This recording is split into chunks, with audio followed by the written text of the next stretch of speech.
Welcome to the Dragon's Library, your source for games, movies, shows, and more.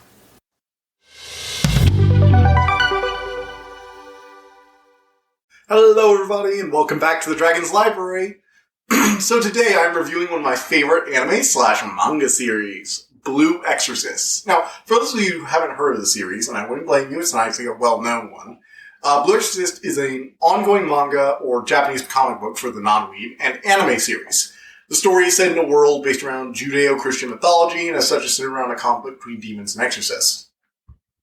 Now, originally this had a manga. The manga is wonderful, has great artwork, it's written by Kazue Kato, and the series has been running since 2009. But I want to talk about it now because I didn't want to put two movie reviews back to back and had nothing else to review, and I really just want to talk about this.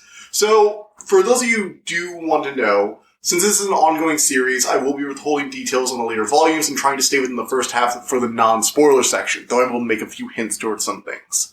In addition, I will be referencing the anime as well, which I think is definitely worth a watch. Now, for those of you who do go looking for the anime after this, because I will have links in the description, the anime is technically broken into two parts. The first anime, which had its own anime-only, separate from the manga canonical ending, and the Kyoto arc, which sort of just follows the manga and assumes you're caught up to date. I'll be linking both of those because I kind of feel like they're two separate things. And I kind of feel bad for showing you guys this because I'm not sure if we're ever going to get more Blue Exorcist. It's kind of up in the air at the moment. I really hope we get the next few arcs because some of the next few things, like the Hydra stuff with Shura and Inari Shrine and all that, that's really good and I really want to see more of it. But I'm not sure we're going to get it, and we're definitely probably never going to get to those actual really, really good stuff we be getting to later in the manga. Like, holy shit, the last few volumes have just been bangers. Love it. But I did want to make that warning, so here we go. Blue Exorcist follows Rin Okumura, a troublemaking kid who is raised with his twin brother Yukio Okumura by the priest Father Fujimoto. With poor grades, a normal strength, and a fierce temper, but a good heart, Rin had a troubled childhood, as opposed to Yukio, who is about to leave for a prestigious school and study to become a doctor. Rin's problems only get worse when he's attacked by a kid who's possessed by a demon. The demon reveals that Rin is actually the son of Satan, and inherited the unique demonic blue flames of his father, but had his power sealed into a sword at birth. Fujimoto saves him and reveals that he sealed Rin so that he could live a normal life, but the seal is breaking and the demons are after him now. Yukio, despite his demonic heritage, never inherited any demonic traits, so he's essentially human. In a moment of anger, while being told he's going to have to leave and flee away from this place to never return, Rin breaks his father's heart by shouting, "I'm not your son," and he's possessed by Satan. Rin manages to escape and tries to save Father Fujimoto, but in the end, he has to unleash his demonic power, and regardless, Fujimoto ends up dying. Alone, isolated from his brother, Rin is cornered by Mephisto Felis, who is working for the Knights of the True Cross, exorcists who fight against the demons, and who his father worked for as one of the most powerful exorcists of all time. He's given a choice, die or run for the rest of his life after killing them. This being a shonen anime, of course, Rin chooses instead to join them, become an exorcist, and defeat Satan. Mephisto thinks this is hilarious, and decides to allow it. Enrolling in the cram school, Rin has to keep his power secret, trying to get better, and suddenly learn his brother is already a fully trained exorcist, because his father told him, but not Rin, years ago.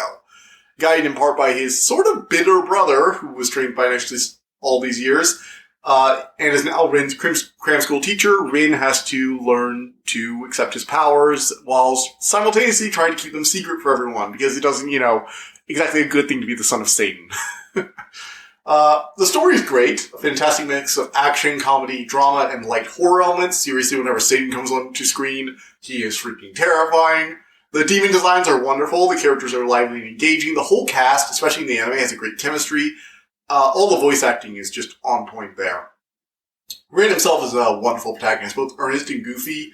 Yukio acts as a foil and has a lot of trouble grappling with the responsibility forced on him at a really, really young age and kind of having to take over as Rin's parent, which causes a full-on breakdown later, because it turns out you can't just drop adult responsibilities on a child without consequences. Go figure.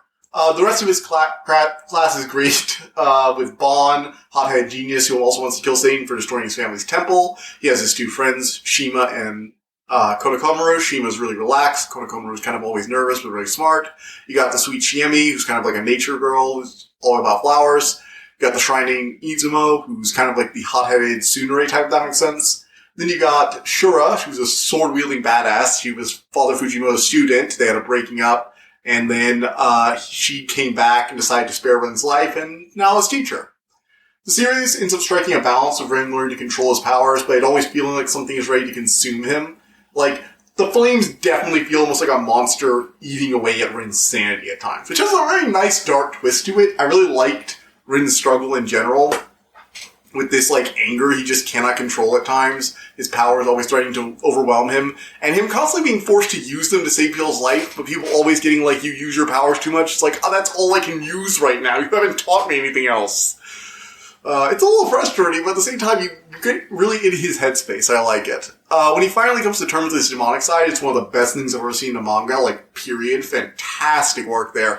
That's in the later series, so I can't talk about that until the spoiler section, but holy shit, it is really good. Now, one more thing to add, and I don't usually talk about this much, but the music. Oh god. In the anime, the music for this series is phenomenal. The orchestral choirs, whenever Satan shows up, it is spot on. Fantastic. You also got Mephisto, who is by far one of the most enjoyable characters to watch on screen ever. He's sort of like the, I have plans within plans for you, my little hero. You will be my pawn against this greater foe. And you really get the sense that he is just sitting back. He basically set up a board game where he might be able to overthrow Satan, but it's just kind of a game to him. He's sitting back, enjoying the fights. He's basically like the audience personified, and I love it. He has this energy to him that's actually manages to be captured in the manga. See, I actually watched the anime first and read the manga after, when I realized we weren't getting any more seasons. And oh my, Mephisto is captured just as well in the manga, quite frankly. He's very flamboyant and over the top, and he's essentially an anime fan who was just happens to be a millennia-old demon. It's really funny. I love it. So yeah, all in all, I think this is a seriously underrated series. It has a great cast, an excellent story, fantastic music. The manga is fantastic. Even the anime-only ending managed to be somewhat satisfying, which is kind of a odd one out for that. 9 out of 10, definitely check this out if you haven't already. Like, seriously, this is a great thing. If you're getting into anime and you want to show somebody some of the weirder stuff, this is definitely one of those things that has its own very distinct style to it that I think a lot of anime could look at and be like, yeah, this is how you do things, people. This is how you have some fun. And at the core, there really is this great story about someone coming to terms with this part of themselves that they're not entirely comfortable with, which can have a lot of meanings for a lot of different people. So yeah, I think it's definitely deserves a 9 out of 10. So, that review was a little shorter than usual. I'm getting quicker at this. Anyway, we are about to go into the spoiler section. Warning! There will be heavy spoilers for the end of the anime, both the original anime-only ending and also the Kyoto arc, and also massive spoilers for the last few manga. Now, granted, as of recording this, the latest manga that I have is from May. It's volume 27, so if you are looking for anything that happens in volumes 1 through 27, be warned, they are free game here. Okay? Okay. That's all we got. So let's get started here. Oh, where to begin? Fucking hell. Oh, gods. Volume 25 is just... It's one of the best manga volumes I've ever been a part of. Like, I genuinely think it's going to be hard to top anything with volume 25. So, I need some setup here. Basically, Rin Okumura has been going through adventures, Satan's been gathering his forces. Now, I didn't really mention this in the previous sentence, but one of the reasons that Satan really, really wants Rin, he has other kids. The 9, or the 8 or the 9 demon kings are his kids. And each of them are very powerful demons, each aspect of like a different element or aspect of the demon world. They all have their kin. All other demons are essentially under their auspices. And it's very, supernatural hierarchy deal. But Rin is unique because his mother, Yuri Agins, was able to withstand Satan's blue fire. Now, believe it or not, this is actually something that was in the original anime-only section of the first airing of the anime, which I find really interesting. I'm not sure if the mangaka already had this planned out or drew on that for it. Yuri's Eigen's name was mentioned in chapters that the anime originally covered, but no one really knew anything about her at first. It turns out in both versions, she's a human who befriended Satan. And Satan ended up getting her pregnant. In the first one, it's because he didn't really understand life and he wanted to create a life with Yuri. The second one is because he was kind of like a child and matured very quickly and sort of saw Yuri as his. But he did eventually sort of love her and got really pissed when humans tried to take her from him. And he'd already conceived a son with her. Or 2 sons, I guess, but we'll get to that. Anyway, in the first one, they hunted down Yuri and burned her as a witch after the Exorcist found her. Satan was unable to do anything because, see, the thing is, Satan's blue flames are really, really powerful. They can reduce basically any material in Asya to ash. But that's also the problem. He's made of blue fire, and any body he possesses turns to ash. It's very painful, it's not pleasant, and he can't exist in the physical world. And he tries to take bodies, but it just doesn't. There was a catastrophe that occurred on the night of Rin's birth called the Blue Night, where Satan jumped from body to body trying to get a hold of Yuri. Because she was a body he could be around and not, die to. She had a mild resistance to the blue flames in the manga, and she was fully immune to them in the anime. But in the end, in the anime, she was burned alive, and she managed to escape, actually, because Satan possessed her father. It's not important. The anime only ending. It's weird. And she ran away. Shiro Fujimoto was tasked by the remainder of the Knights of True Cross to hunt her down. He decided not to. The sword he brought along, Mephisto had come with him, so he used his demonic powers because Mephisto's a demon king. It's not really a secret. You can tell Mephisto is a demon from the first time he meets him. He has the pointy ears. He has the fangs. All the exorcists around him constantly make remarks about him. And it's just we know he's a demon. We know he's probably a powerful one. We just don't know how powerful he is. And the exorcists clearly don't either. They know he's pretty powerful, but everybody doesn't really know. It turns out he's Samael, the king of time. Mephistopheles is Mephistopheles. So, another anagram for the demon. Basically, all the demon kings are other words for demon. You've got Iblis, you've got Beelzebub, you just got all the freaking demon names. And yeah, it's just... So Rin, when he was born with a physical body and the blue flames, which means he's one of the only people who can use Satan's power in Asya. And if Satan were to possess him, he'd have a body in Asya, a full body. Which means he could basically do whatever he wanted. He'd basically be a god, unstoppable. I mean, he literally can't even be stopped when he's in a half-decaying body most of the time. You'd think you could stop him in a young, immortal body that had full access to his blue fire and a source of blue flame of its own. He'd basically be unstoppable. Which is why everybody's yeah, we cannot let him get Rin, and the Exorcists just want him dead because he represents an existential threat to them. Shiro Fujimoto, though, decided to spare his life. Yukio did not have any of the demonic powers, but did inherit his mother's resistance to the blue flames, oddly enough. We find that out later in the series.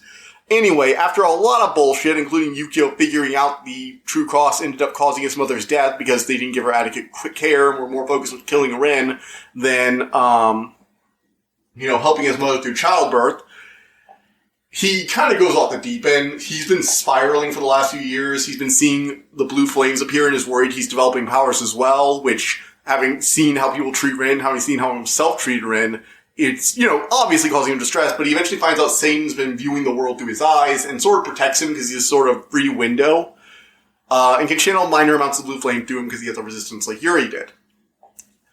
This means that Yukio just goes fully off the deep end. He essentially just is what the fuck? I have spent my entire life working for people who have essentially just been using me. He sees Father Fujimoto Yukio used to cry a lot, so Father Fujimoto said he'd teach him how to protect himself from demons, because Yukio's always wanted to see him, because Rin, in this world, if you get attacked by a demon, you get a temptate, which is a spiritual wound, which lets you see demons. And Rin, as Yukio's twin, by accident, gave Yukio his temptate, so he's always been able to see demons. And he became an exorcist at first to protect Rin, but the responsibility, especially after Fujimoto died, partially because of Rin, who he definitely blames a lot for it, and Fujimoto throwing this responsibility on him and taunts by various other dark reflections of himself, it just gets too much. In this final burst of information, the truth just makes him snap. He shoots Mephisto's Velis, accidentally releasing... This causes Mephisto's power, which had been trying to hold back a new gate to Gehenna that had been opening up, to be forced to basically preserve his own body instead, which means there's now a massive demonic crisis. People are actually seeing demons even without Temptate, which is a problem. And Yukio goes off to join the Illuminati. Not the one you're thinking of. It's basically a cadre of humans working to give the demon lords their own bodies, which apparently was originally one of the goals in the Knights of True Cross, in a way to sort of make the demon... Basically, they were working with demon lords in a sense to try and basically maybe get peace between them.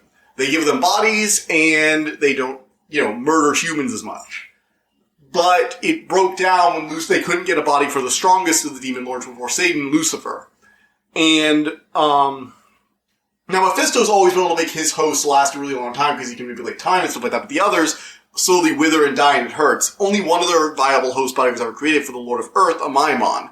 And Lucifer gets really pissed, especially when Satan manifests in one of the clone bodies that they were creating for him. It gets a long and complicated stuff. Essentially, Lucifer's angry that he can't exist in Asya, and it's either get me a body, or I will freaking try and manifest fully and nuke Asya. So, a sort of, if I can't live here, nobody can deal. He's very petty and vain. It's all very, very, very thematic. for a being of light. Very, very thematic. For Lucifer, the prideful one. I just think that's hilarious. But, yeah, so Yukio's going fully off deep and is going to join them because he feels betrayed by the Knights of True Cross, and him and Rin have a fight. Rin's still having problems with his powers, but he's getting better, and Yukio full-on shoots him in the head. And Rin dies. But he's also half demon, so his body burns away and his true demon form emerges, fully material in Asya somehow. But he's now a full-on demon and nearly kills everyone before he manages to wrestle back control. And he has to kind of come to terms with himself, but he's still not entirely himself when he wakes up. He feels disconnected and broken by all the revelations that have occurred. Yukio betraying him, just everything, and he just turns to Mephisto and asks, "Tell me what happened tonight." He's like, "Sure, why not? I've been waiting for you to ask that." It's like, "Wait, what? You're not going to try to hide it?" No. See, Yukio's the one who doesn't need this information.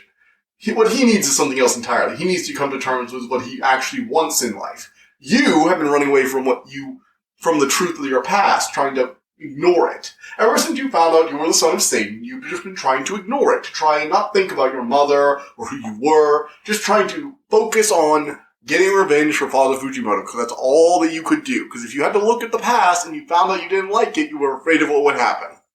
But now that you're finally mature enough to ask, here you go. Here's a key to walk through time and see all the important events. And it's just this moment of, and Rin fully breaks down and it's just like, you do realize Yukio has gone fully paranoid nutjob because you've been, snidely mentioning that you sort of know what happens.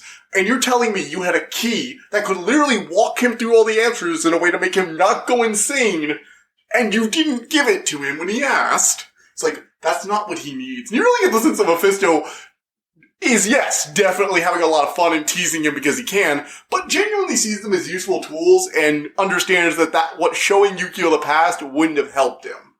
And yeah, it isn't. It's not what Yukio needs. Yukio isn't actually looking for the truth. He's looking for a justification for all the shit that happened to him. And quite frankly, he was probably going to do this with or without those answers. So, and it's just this moment of, Rin taking the key, and you really get the sense that, yeah, he's been running from this. He hasn't asked. Yukio's been the one asking about who is my mother? Who was all this? What were we? What happened on the Blue Night? What happened on the night of our birth? And Rin has just kind of been trying to ignore it. He's had his hands full trying to avenge his father and get friends and get those friends back when they learn the truth about him. He didn't want to know about this past because it'd be one more thing he'd have to worry about. And he has to walk through it. He has to walk through everything. His father growing up as an orphan, a clone body, his mother an orphan in the slums that would eventually become True Cross Academy. The horrible experiments they did down there, Shiro fighting desperately for freedom and making deals with Mephisto, Yuri trying to forge an identity of her own, running into the fledgling form of Satan that was finally manifesting its full ego after all these years. He watches Satan and Yuri's relationship develop into something almost abusive. He watches as Shiro gets more and more frustrated, more and more angry. And he watches the Blue Knight. He watches himself as basically an infant, like a newborn, wrecking shop on dozens of exorcists. And Mephisto genuinely asks him, so, do you think the world would have been better off without you born in it? And Rin genuinely thinks for a moment that, yeah, the world would have been better if he hadn't been born. And he hates that answer. He hates that he even thought it. But Mephisto isn't done with him yet, because Mephisto very much seems to be wanting to use Rin as a tool, and it doesn't, benefit him to break a tool completely. Plus, he seems to be kind of fond of his youngest brother, so he gives him one last trip. He sends him off, and he opens the door, and it's Father Fujimoto. The Father Fujimoto he knew, not the angsty teen, or the badass angry paladin fighting Satan. It's just him. On the couch are his younger self, both him and Yukio. They're sitting there, sleeping. Rin is dressed up like a member of the Knights of True Cross, so Fujimoto thinks that's just who he is. He's just, another agent coming by, and he just chats with Rin. He has this conversation, talks about how much he cares about his boys, how they do anything for him, how much they mean to him. And you get the feeling that he might actually know what's going on here. I mean, he was best friends with the Demon War of Time for, who knows how long. But it's kept ambiguous. And he just kind of gives Rin this nice talk and tells him how much, if he, Rin's like, I feel like everything's falling apart. It's like, yeah, I've been there. I had to do a lot to get away from that life. It was self-destructive, but I found something that means something to me, my kids. Yeah, I'm training that one to be an exorcist, but I genuinely just wanted to do it to help him give some confidence, And I feel like he's getting better. And the younger one, he's so lively. More human than the rest of us, I think. And there's this undertone to it. And it makes me think he might know who Rin is, but maybe he's just being sly to an exorcist who he's kind of keeping the secret from, but there's this earnestness to it, and their conversation is just so short, sweet, and to the point. And Father Fujimoto even gives him a bit of the food he was making before he goes. And to Father Fujimoto, if he doesn't know who Rin is, it probably doesn't mean that much. But to Rin, it kind of means everything. To see that the father who protected him all these years didn't just do it to keep a pawn out of Satan's hand because he couldn't bear himself to kill a child. It wasn't just that Father Fujimoto didn't want to become a monster, it's that Fujimoto genuinely saw them as the light in his life. That they weren't just like a burden on him. That Rin wasn't a burden. Because that's how he's been feeling. This whole series, he's felt as like a burden on everyone. Everyone has to protect him. Everyone has to keep him from the demons. Everyone has to stop him from going berserk. Everyone has to defend him when he does go berserk. Everyone has to be scared of him. And he feels sheltered in a strange way. Like, he might be one of the most powerful series in raw strength. If he were to just let loose, he probably could beat almost every exorcist around. But he can't risk using that power because he fears it so much, it's basically become a monster made of his fears. Made of his worst thoughts about himself. And it's in this moment that he finally comes to terms with himself and gains control of his powers. And it is one of the best scenes in this entire series. It is fantastic.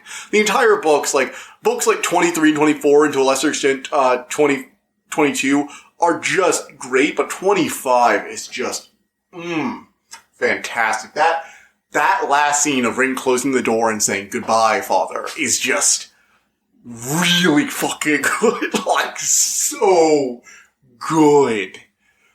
Ugh. And this series is almost like a little angsty at times, and this was just the catharsis you need in a slightly angsty, supernatural action series like this. You really need this, and this hits home. And then Rin goes off to fight Yukio to finally, affirm that he's not a weakness, he's not a liability, Yukio doesn't have to protect him, and to try and help Yukio to come to terms with his own bullshit. And you do genuinely hate Yukio a bit, but, you also get that he's going through some shit. A lot of stuff. Let's try, because the whole killing Rin and betraying everyone thing gets a lot of people pissed, but let's go through Yukio's life here. He grew up being able to see demons and was constantly teased by everyone because most people can't see demons. His father saw that and decided, you know what, the best thing that will help you is to learn how to shoot the demons. So he enrolled Yukio as an exorcist at the age of 6. Most people start when Rin does in high school. He pushed Yukio to be the very best and was very strict with him. Meanwhile, he watched Rin being treated like a normal child and everyone hiding things from him, essentially sheltering him. And at the time, he wanted to do the same, but over time, it sort of became, why does he get to live the normal life and I have to live like this? He's the demon, not me. He's the reason I'm like this. And yet he gets to live a perfectly normal life. And it blossomed into full-on bitterness when Fujimoto died because Rin broke his confidence, which allowed Satan to possess him. That moment of, you're not my father, broke his will for a moment, which let Satan possess him, which essentially means, in Yukio's eyes at least, Rin killed Fujimoto, even if he didn't know what he was doing. Then moves on to full-on bitterness as he watches Rin, who he kind of came to terms with the fact that Father Fujimoto kept him as a weapon and also didn't want to kill a child, but also a weapon for the Exorcist, but he can't even be that because his powers are so uncontrollable. He's horrible at school. He's just not a good student. Like, he gets really, really bitter as the series goes on. You get this feeling of, yeah, I can see why. I get why Yukio did what he did. Now, granted, is he still an asshole at times? Absolutely. I'm an asshole at times. So maybe I just relate. But I get why, like, a lot of people get really pissed about this, but I get why Yukio did what he did. Do I think it was a good idea? No. It was very clearly self-destructive behavior that he's been indulging in for his entire goddamn life, but that's the point, is that it's unhealthy. And it was not a good move. That's why it was framed like a tragedy. It wasn't exactly framed like a heroic moment when he shot Rin in the head. It was framed as a horrible atrocity that, holy shit, how could I have done that? How could I have done that? It was not a good thing. I don't understand why this has to be emphasized, but the moment where the one brother kills the other is not supposed to be, this brother did something cool. It's supposed to be, holy shit, how far has he fallen? Oh my god, his entire life is crashing in on him. And, yeah. So, in case you haven't noticed, I really like the series. I think the characters are very engaging. I think there's a lot more depth to them underneath a lot of their archetypes. And the characters very much develop over the seasons. Even, like, characters like Shura, who's supposed to be, like, the unstoppable badass, has a whole arc devoted to her with the Hydra, who she's apparently, so basically the whole thing is that, centuries ago, a young woman who wants to become a shinobi and learn how to sword fight, escaped her cruel, whatever, it's ambiguous, and found a demon Hydra who offered to teach her everything he knew and help develop her unique style. In exchange, she would be with him forever. Basically, the way it works is that she lives for like the first 30 years of her life, and then she has a child. Through demonic magic, she dies and is essentially reborn as her own child. Her child is essentially a genetic duplicate of her, with implied to also contain her soul. But she doesn't have any memories, and he raises her again and again, loving her as his wife over and over. Which, yes, is very creepy, but he's also an immortal, and she's kind of immortal as well. And Shura is one of the incarnations of this, this swordsman lady. And Shiro Fujimoto rescued her all those years ago, and then she has to go back to face Hachiro. Which is really good and actually interesting for her arc. And all the characters get arcs like this. You get Konokomaru trying to overcome his nervousness and actually becoming a full-on member of the team. Bon has to get over his anger at Rin and his father and the betrayal of secrets and take control of his clan and eventually start working to solve a lot of the mysteries with the new characters that join in later on. You've got Izumo working over her mother stuff. Shieme trying to gain a confidence to move forward. And all these characters get an arc devoted to them, which is really, I need to stress this. All the major supporting characters get an arc devoted to them, which is very nice for shonen anime, where you have things like Naruto, where you have 12 support, you have the Rookie 12, which are these 4 teams of 3 shinobi, plus their 4 teachers. And most of them do not get an arc. You get 1 or 2 of each of these side teams gets an arc, and the main 3 even Sakura doesn't really get an arc. It's just, things like that happen way too often. You get side characters who get one little plot line and they sit on the bench forever. No, these side characters don't just sit on the bench once they want their plot line. They develop and grow throughout it. Bond doesn't just stop when he becomes the king of his clan. He doesn't just step into the background. He also goes off and investigates with Light, the ruffled master summoner character. You get a Maimon constantly bickering with Mephisto's scheming plan in the background. You get Arthur Arthur, who's like the knight character, who's like very gun-ho and killing Rin, kind of back off on that a little bit as time goes on. He sees Rin more as an asset unless it's a risk. You have Shiemi, who's getting like in the recent chapter, she's actually started getting like a whole devoted plot based around her mother and some secret stuff they've done to her and how she might also be a half-demon for one of like the creator 4 demons, like a separate set of very powerful demon lords who have been allies with humanity, and she needs to, take him into her body and become a fully incarnate avatar of his in order to help fend off Satan's incursion to Asya.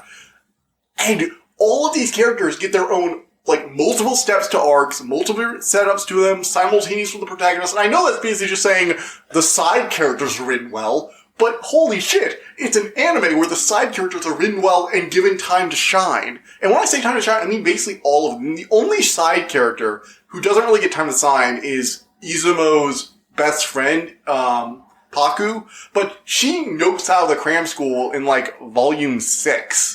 So she kind of leaves because she's not able to do this, and Izumo has to go on without her, and it leaves Izumo alone without friends, and that was kind of the point. She was more of a plot device to serve that purpose, and she does pop up from time to time, but she's just not a part of the main group anymore. So it's not really much of a problem. And I just can't help but be surprised by how well they managed to handle balancing a very large cast like this. You know what? Covered me intrigued. The only guy we haven't gotten one other guy who hasn't gotten much known about him, and it's the weird guy with puppets. He's apparently from this like really noble exorcist family, and his eyes are always closed, and he only talks to the puppet. And it's really weird because there's implied that it might just be the puppet. So, yeah. All in all, interesting show with some fun characters. And, yeah. So, that's been it for the Dragon's Library today. I would like to let you guys know we are starting up the stream again next week. In fact, when this episode goes on YouTube, the stream should be available. In addition to that, I will be reviewing the new Rachel Aaron book, as well as the Obi-Wan Kenobi show. So look forward to those in the future, along with the Umbrella Academy, and eventually the new Thor movie. We got a lot of stuff coming out. Check me out. I will be playing The Quarry.